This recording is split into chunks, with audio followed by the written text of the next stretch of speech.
I'm joined by a former Major League Baseball outfielder for the New York Mets, Los Angeles Dodgers, and New York Yankees. The 1983 National League Rookie of the Year, two-time Silver Slugger Award winner, 8-time All-Star, 4-time World Champion, and member of the New York Mets Hall of Fame. Number 18, Darryl Strawberry. So Darryl, turn your season around. How God Transforms Your Life is the 8th book you've published since retiring from Major League Baseball. What compelled you to write another book? A lot of things did. I really didn't want to write another book, but my wife was pushing me into writing another book, because I traveled the country from 250 times out of the year doing ministry and helping folks. She thought it would be a good idea doing a book. Little did I know we would be in the midst of a pandemic and I would have a title called Turn Your Season Around. And little did I know that we all would have to come to a place of turning our season around. So it's a book to encourage people not to give up, not to quit.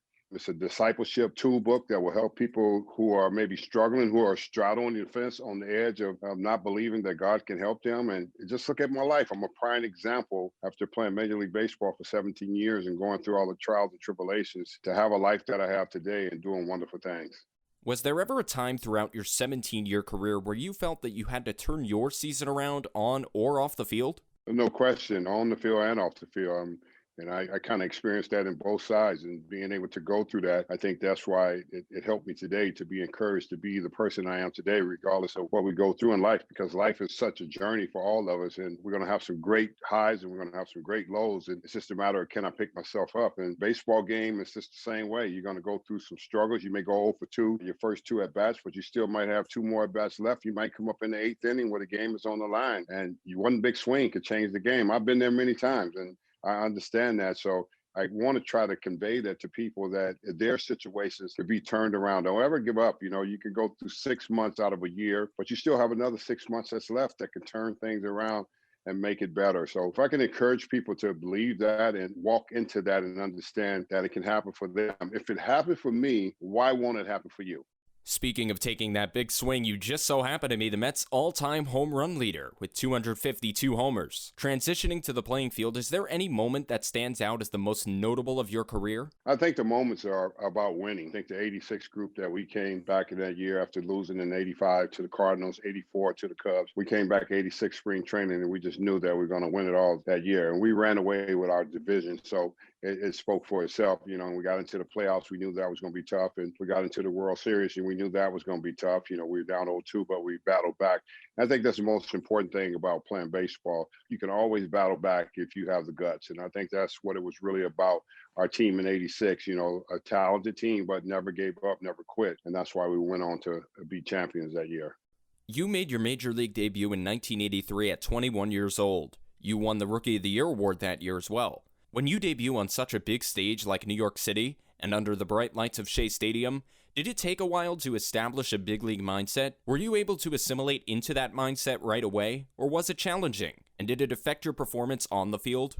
When you come from the minor leagues are different than the big leagues. Okay, now you're playing in better ballparks, you're playing in bigger crowds, and you got a bigger stage. That's going to take a minute before you can be able to adjust to that and get comfortable with that. It's not easy for any player just to come up and say, well, I'm going to terrorize the big leagues, because everybody's going to go through some ups and downs. It's just part of it. Can you handle the down parts? I think a lot of times guys get frustrated. The key is learning to let your coaches help you. And I let Jim Fry help me become the best player that I could possibly be, in 1983 when I was a rookie. And I just remember coming to the ballpark late one day, and he wanted me at the ballpark early and working. And he said, I'm not going to ever wait for you again. If you want to be great at this, you need to be here at the ballpark early every day. And I was at the ballpark early every day, 1983 at 2 o'clock. Me and Jim Fry went to work, and we worked on everything to make me a better player, to move me forward. So I would just salute him, for being the kind of coach he was, to get up in my face and help me and encourage me and turn me into the ball player that I became. You played for the New York Yankees over the last few years of your career and won 3 world championships with them. Was there a difference playing in the Bronx as opposed to playing in Queens?